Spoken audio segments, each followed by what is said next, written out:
My name is Carolina Mene, and for 13 powerful years, he stood as one of the most recognized preachers within the Pentecostal Evangelical Church of the Spirit as Fire in Medellin, Colombia.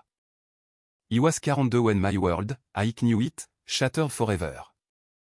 But to truly grasp what unfolded that August afternoon in 2019, he must rewind to the very beginning of my story to the days when my heart, while burning with religious fervor, was also unknowingly consumed by a profound hatred.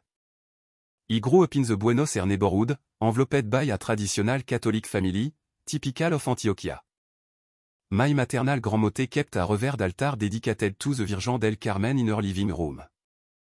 He still vividly recall how, each night, she would pray the rosary with a devotion that, even as a child, struck me utterly beautiful.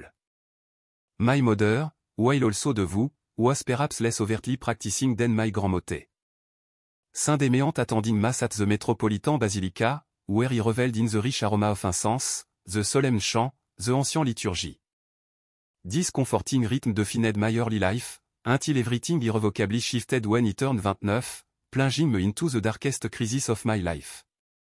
My husband at the time, Andrés, had abandoned me for another woman after 7 years of marriage. He found myself utterly alone, with 2 small children, no stable job, and a depression that swallowed me a little deeper each day. It was then that my evangelical brothers in Christ, neighbor from my building, found me weeping one afternoon in the park. They invited me to their congregation, assuring me that Jesus could heal me, that he simply needed true faith, and that the Catholic religion was nothing more than dead tradition incapable of saving anyone. He was so desperate, so utterly lost, that he agreed to go. The moment he stepped inside that church, he felt something profoundly different. The music so hard, joyful and vibrant, brimming with life. People raised their hands, wept openly, and shouted praise with a passion he had never witnessed during Mass. The pastor preached a message of Christ's liberating power, of how he could break every chain of sorrow and pain. That very night, when the altar call was given, he walked forward and surrendered my life to Jesus. A warmth spread through my chest, a peace he hadn't felt in months. He genuinely believed he had finally discovered the truth. The following months were a whirlwind of transformation. He immersed himself in Bible study, attending every single service, participating in all-night prayer vigil. My financial situation miraculously improved when he secured a job as an accountant at a textile company. My children, too, adapted to the new congregation, and he interpreted every single one of these positive changes as indeniable confirmation that God approved of my decision. Yet, alongside this spiritual growth, something darker began to emerge, a creeping, intensifying rejection of all things Catholic. Within the church, we were taught that Catholics were idolates, worshipping lifeless images instead of the living God. We were told that Mary was merely an ordinary woman privileged to give birth to Jesus, nothing more. To pray to her or to the saint was condemned à necromancy, witchcraft disguised as religion. The Pope, we were assured, was an impostor, a purveyor of diabolical doctrine designed to keep the faithful in check. He absorbed this teaching with the fierce zeal of a recent convert, and soon, he began to view my own Catholic family as lost soul desperately needing rescue. My grandmother, in particular, suffered deeply from my transformation. When he visited her home and found her praying the rosary, he would confront her, telling her she was wasting her time speaking to a piece of plastic. He vividly recalls the sorrow in her eyes when he removed the scapular she had lovingly given my children. My daughter, don't do this, she pleaded, tears streaming down her face. The Blessed Mother protect us, don't disrespect her. But he was utterly convinced he was saving them from idolatry, that my duty as a mother and a true Christian was to shield them from such superstition. 5 years after my conversion, he was appointed women's leader in the congregation. By then, he had become a fiery preacher, delivering testimony in various evangelical churches across Medellin. My specialty? Speaking out vehemently against Catholicism. He had memorized every single verse that, according to us, proved the Catholic were mistaken, Exodus 20, verse 4, you shall not make for yourself a carved image, or any likeness.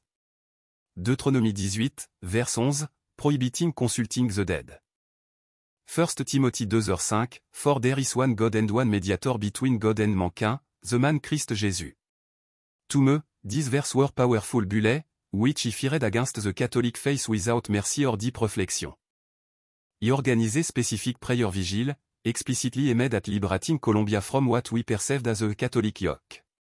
We declared that the Virgin de Chiquinquira was a demon in disguise, and that the procession of the fallen Lord were pagan ritual.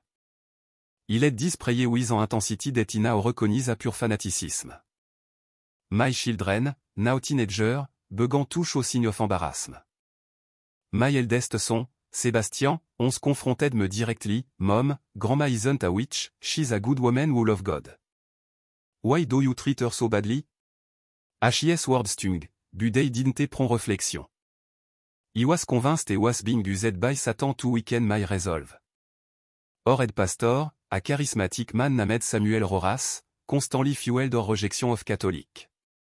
In his sermon, he labeled the Catholic Church the Great Harlot of Babylon a mention in Revelation. He claimed priests were wolves in sheep's clothing, abusing humble people. He even declared that the image in Catholic Church were demonic portal. He believed every word, repeating them with fervent conviction in my own sermon.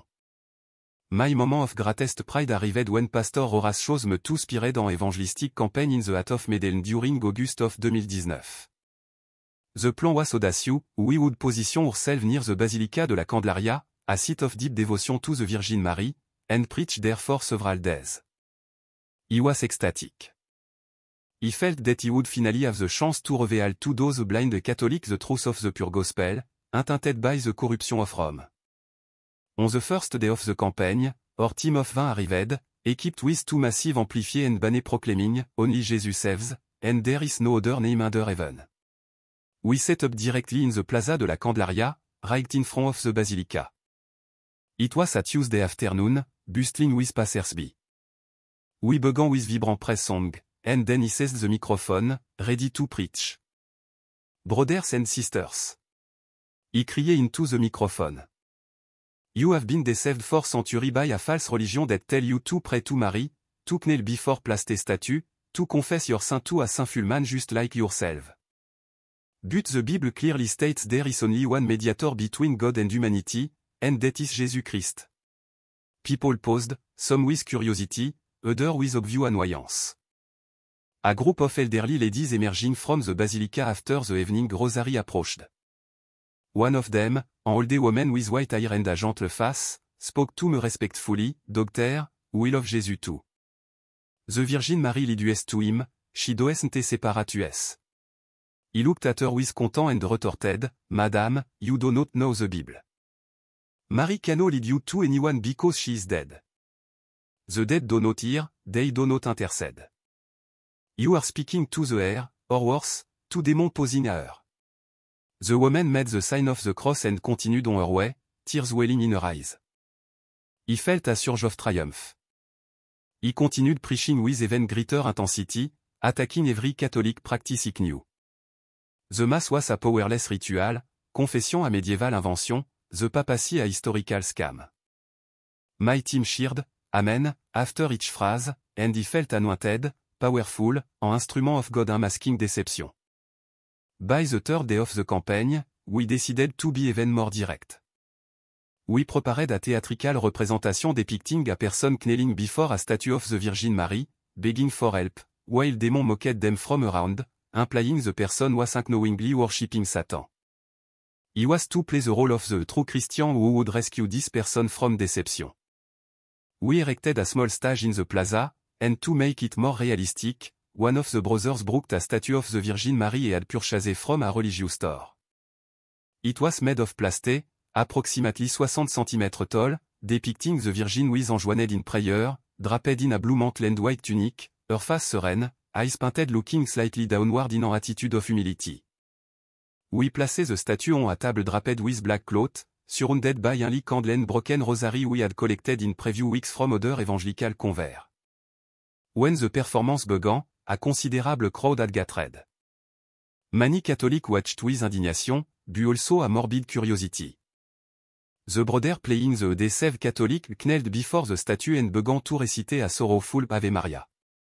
Other brothers, clad in black mask, danced around, simulating demon.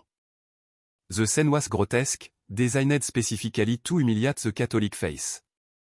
Then came my turn. He grabbed the microphone and approached the statue dramatically. My heart pounded, not with nervousness, but with a euphoria he interpreted as the power of the Holy Spirit. This image is not holy. He shouted, pointing at the Virgin. It's just painted plastic. It's a mute idol that can do nothing for you. The crowd began to murmure. Some shouted for us to leave, others demanded respect. But he would not be deterred. Something within me, a force he now recognized a spiritual pride at its peak, pushed me beyond any reasonable limit. He stared intensely at the statue of Mary, and in that precise moment, he made the most terrible decision of my life. If this Mary is a powerful Ayukla. He screamed with fury, then let her prove her power right now. And then, before the horrified gaze of Catholic and Evangelical alike, he spat directly onto the face of the statue. The silence that followed was absolute.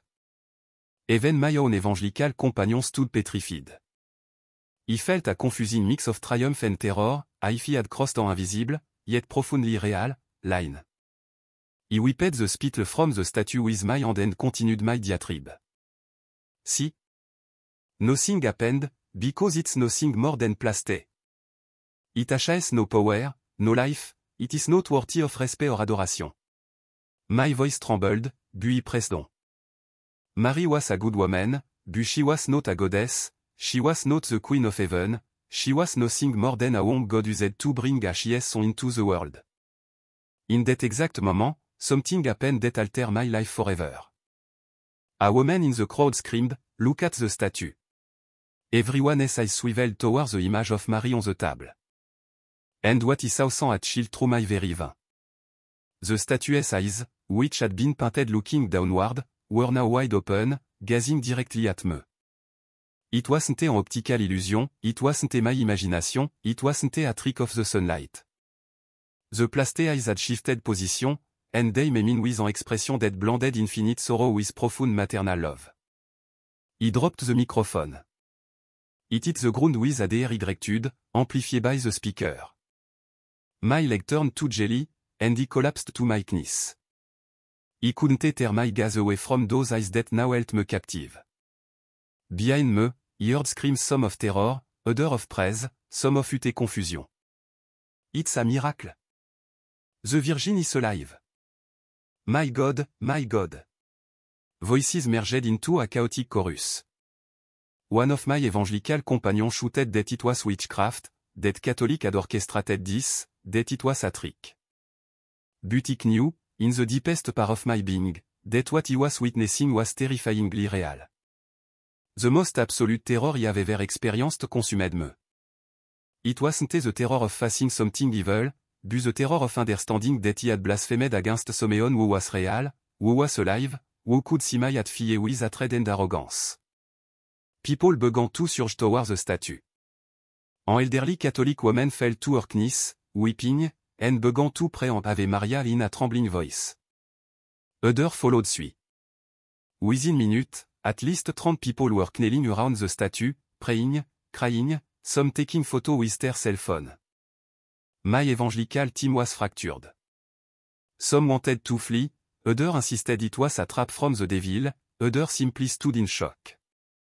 He remained on my knees, paralyzed, staring at those eyes that never ceased to observe me. And then, something even more inexplicable occurred.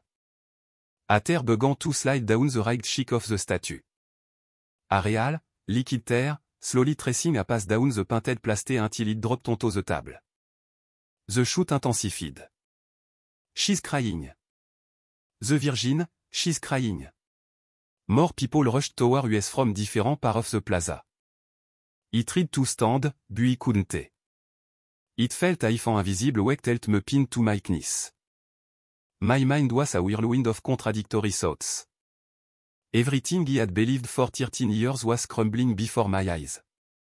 If Mary could do this, if she was alive and conscious in heaven, if she could respond to blasphemy with a miracle, then everything he had preached was a lie. All the hatred he had sown, all the family had helped David, all the ridicule he had uttered was all a terrible mistake.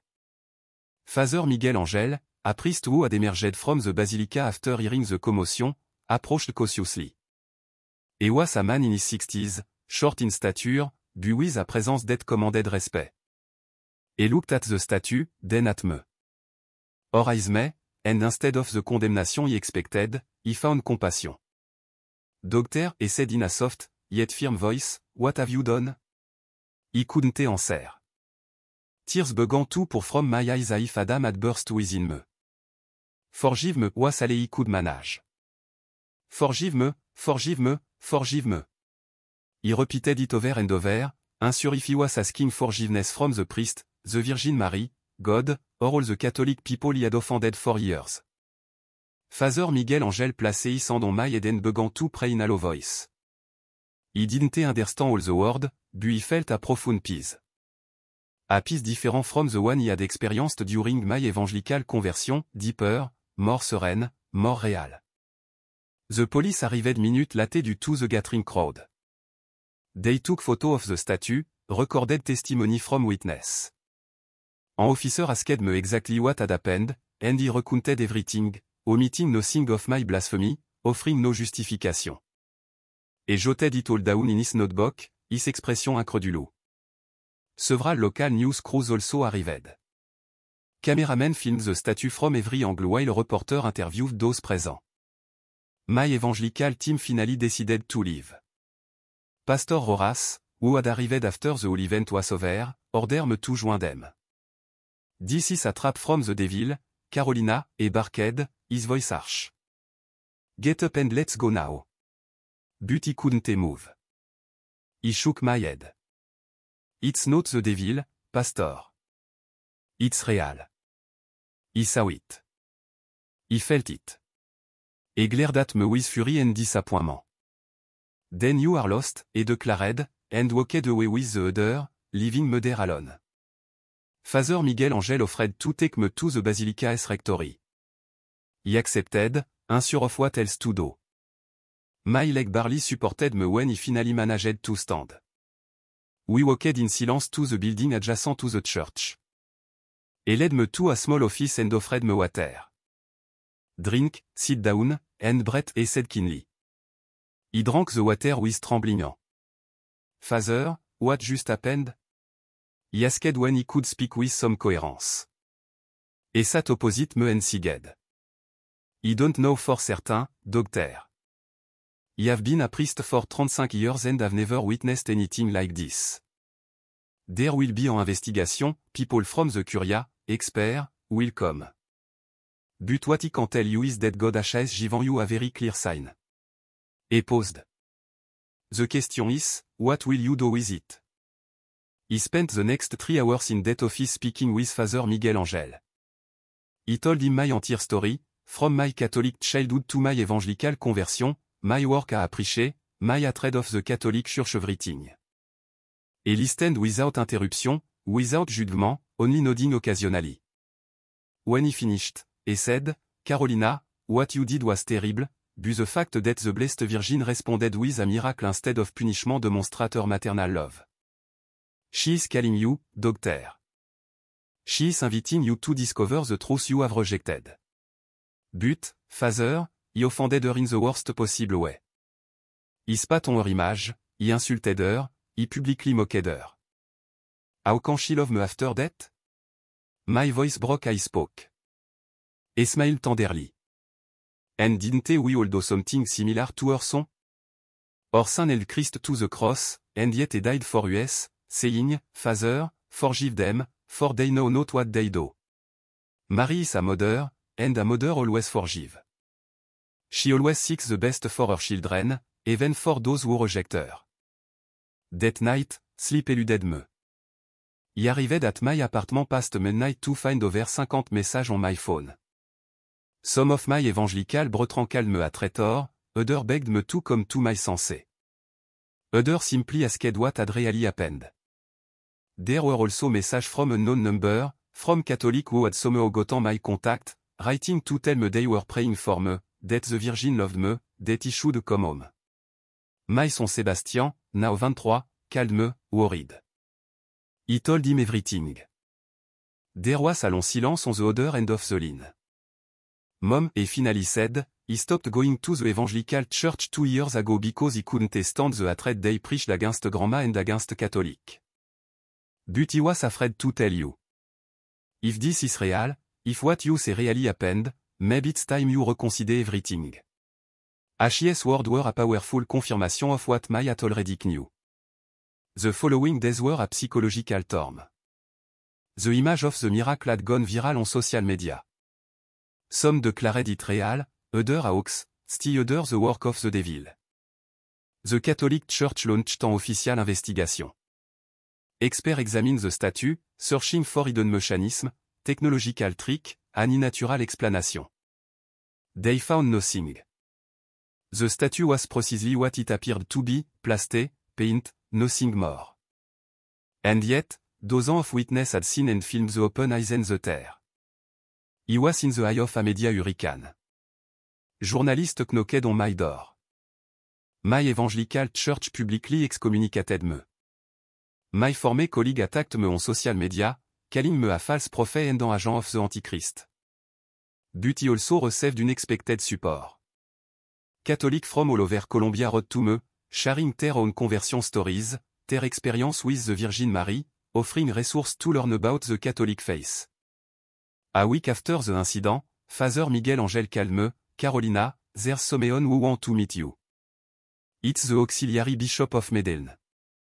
Could you come to the curia tomorrow? He accepted nervously. The next day, he arrived punctually. The bishop was a serious-looking man, but with kind eyes. He received me in his office and, to my surprise, the first thing he did was offer me coffee. Carolina he began after the formal greeting, we have reviewed all the evidence, interviewed the witness, examined the statue. We can now officially declare this a miracle of divine origin, because this process takes years of rigorous investigation. But neither can we deny that something extraordinary happened. He took a sip of his coffee. However, the purpose of this meeting is not to talk about the miracle itself, but about you. What is it that you want, doctor? The question caught me off guard. He had been so focused on understanding what had happened that he hadn't stopped to consider what he wanted. You want to know the truth, Your Excellency, he finally replied. For 13 years he was certain he possessed the truth, but now he know he was mistaken. He want to learn. He want to understand why this happened. He want to know who Mary truly is. Tears welled in my eyes again. The bishop nodded. That is exactly what he hoped to hear.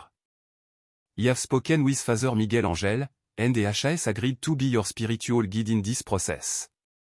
We will not pressure you, we will not force your conversion, we will simply give you all the tools so you can seek the truth with sincerity.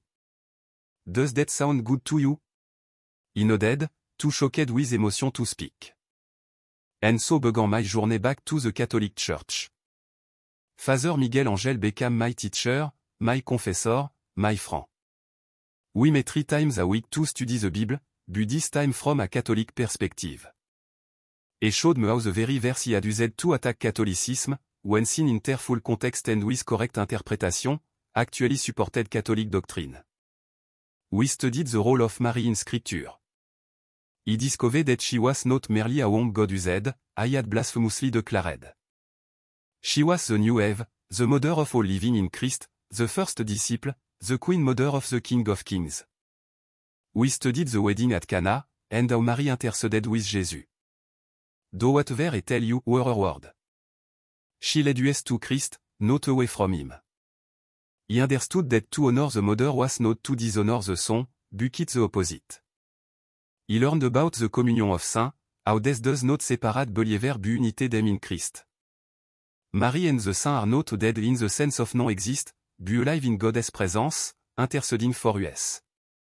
They are not mediator in the sense of replacing Christ, but intercessor who draw us closer to him, just as we ask a friend to pray for us. He discovered the profound beauty of the Eucharist, that it was not an anti-symbol, but the real presence of Christ. He studied the text of John, chapter 6, where Jesus insist repeatedly, my flesh is true food and my blood is true drink. The Jews were scandalized, many disciples abandoned him, but he did not say, ouais, it's just a symbol. Instead, he reaffirmed his word. He finally understood that for 13 years, he had been depriving himself of the most vital nourishment a Christian can receive. He also had to confront the question of confession. Why do he need to confess to a priest if he can speak directly to God? He asked Father Miguel Angel. He showed me John 20, verse 21-23, where Jesus give authority to the apostle to forgive or retain sin. God respects the human nature himself created and explained. We are social beings. We need to hear word of forgiveness from another person. We need to render account. Confession is not a medieval invention. It is in the Bible and has been practiced by the church from the very beginning. Parallel to my doctrinal formation, he began a process of personal reconciliation. The most difficult was facing my grandmother. One September afternoon, he gathered the courage to visit her. When she opened the door and saw me, her eyes filled with tears. My doctor, come in, she said. We walked into her living room, where the altar to the Virgin del Carmen still stood. He knelt before that altar and wept. I hadn't wept in years. Grandma, forgive me, he choked out between sobs. Forgive me for all the pain he caused you, for all the horrible things he said about your face, for trying to pull your great-grandchildren away from the tradition you love so much. He was blind, he was filled with arrogance, and now he understands how much harm he did. My grandmother knelt beside me in incredible feet, considering she was 84 and embrassed me.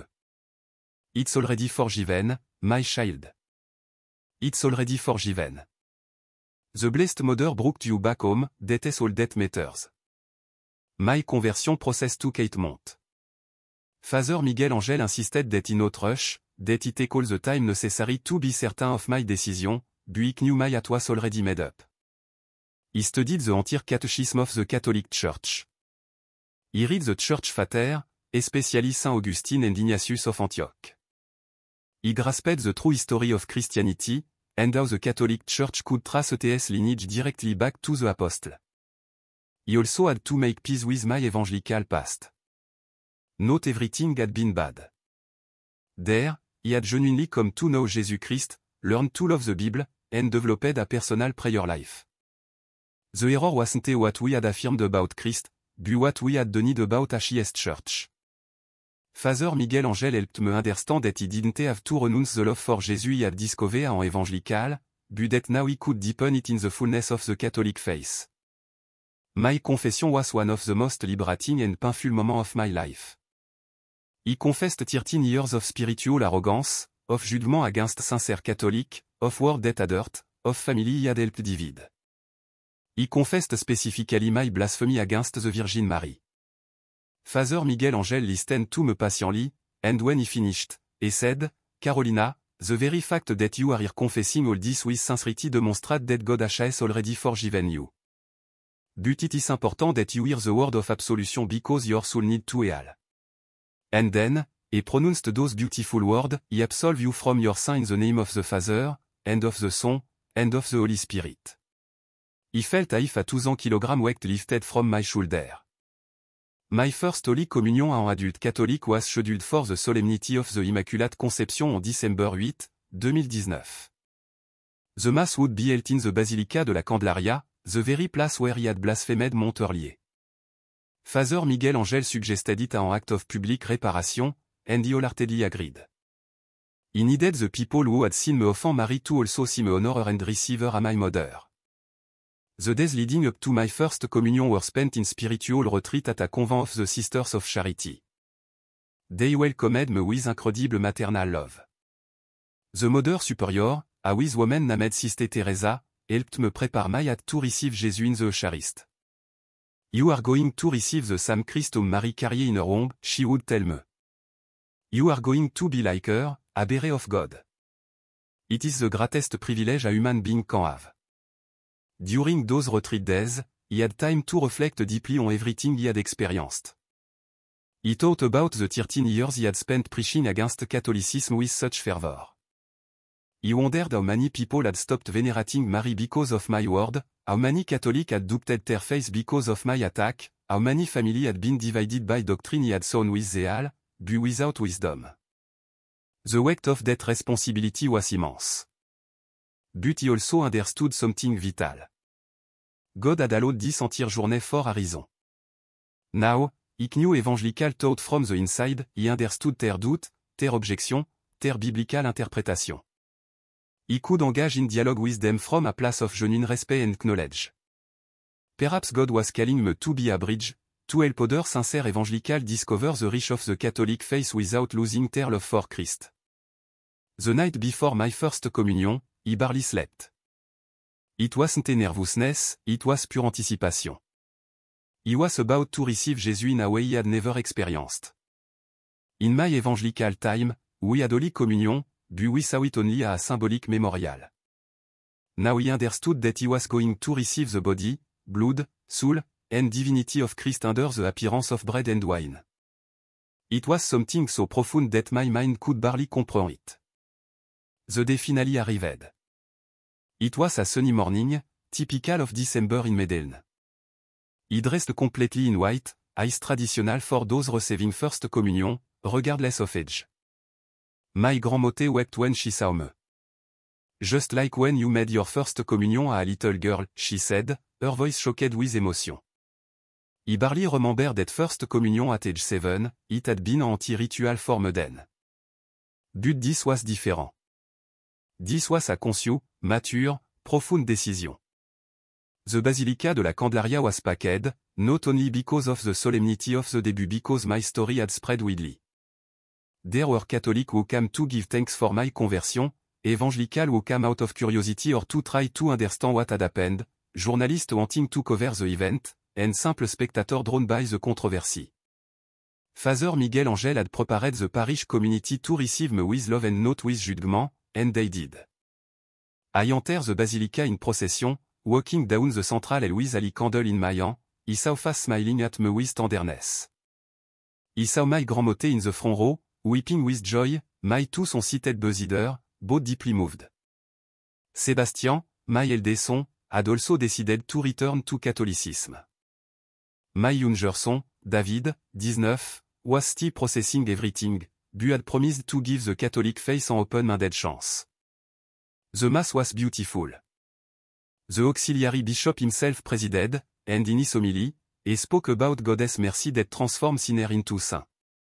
He recounted the story of St. Paul, who had zealously persecuted the church before his conversion on the road to Damascus. Carolina, he said, looking directly at me, like Paul, you persecuted Christ by persecuting a highest church, but like Paul, you have been struck down by God's grace and now you rise to serve that faith you once sought to destroy. May your testimony be a light for many. The moment of communion arrived. He approached the altar with trembling step. The bishop held up the consecrated host before me and said, the body of Christ. He responded, Amen, who is all the faith in my heart. When it touched my tongue, he felt something inexplicable. It wasn't an ecstatic or emotional experience like those he had in evangelical service when he would fall in the spirit. It was something deeper, more real, more substantial. He felt a peace that flooded every cell of my body, an absolute certainty that Christ was within me, not symbolically, but truly and really. He returned to my place and knelt to offer my thanksgiving. He closed my eyes, and for the first time in my life, he consciously addressed Mary not a statue or a theological concept, but a my spiritual mother. Mother, he said in my heart, thank you for not abandoning me. Thank you for responding to my blasphemy with a miracle and not with punishment. Thank you for weeping for me when he spat upon you. Thank you for opening the eyes of my soul when he insulted your image. Thank you for leading me back to your son. Help me to live the rest of my life in gratitude, sharing with others the testimony of your maternal mercy.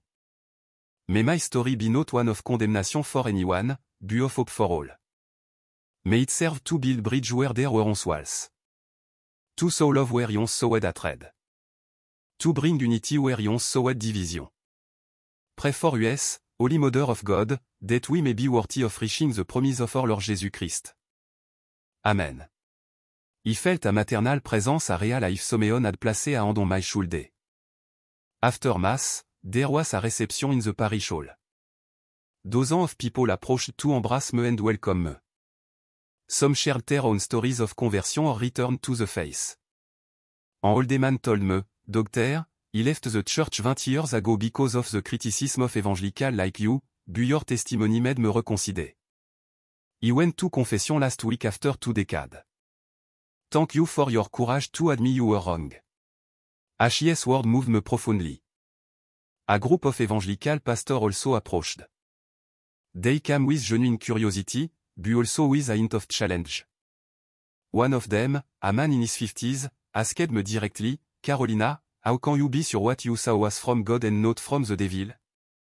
The Bible says Satan disguised himself an angel of light. It was a fair question, and he had anticipated it. Pastor, he responded with respect, that was my first reaction too. But then he reflected, what fruit did this event produce? It led me to humble myself, to recognize my arrogance, to honestly seek the truth, to reconcile with my family, to repair the harm he had caused. Are these the fruit of the devil? Jesus himself said, by their fruit you will know them. The devil divide, God unite. The devil ardent the heart, God soften it. He have experience telling, not deception. The pastor nodded too fully. He understand your point, he said. I'm not ready to accept all Catholic doctrine, but he admit your conversion seems sincere. He wish you the best. We shook hands, and he left. It was a significant moment for me because it represented the possibility of respectful dialogue, even amid doctrinal disagreement. In the following month, he dedicated himself intensely to studying and growing in my new Catholic life. He attended daily mass whenever he could. He prayed the rosary every night with my grandmother. He participated in Catholic Bible study group. He volunteered with the Sisters of Charity, visiting the sick in hospital. My life had undergone a 180-degree turn, but this time, he felt he was on the right path. The statue that had been the protagonist of the miracle was moved to a special chapel within the Basilica de la Candelaria. Thousands of people visited it to pray. Many reported grace received through the intercession of the Virgin Mary before that image. He himself went regularly to pray there, and each time he looked into those eyes that had confronted me with maternal love, he renewed my commitment to live according to God's will. The church continued its official investigation into the supposed miracle. They consulted scientists, theologians, experts in paranormal phenomena. Video and photo were analyzed by digital effect specialists who confirmed there was no manipulation. The testimony of eyewitnesses were compared, and all coincided in the essential details. But, as typical of Catholic prudence, the official declaration of a miracle would take years, perhaps decades, and that was perfectly fine.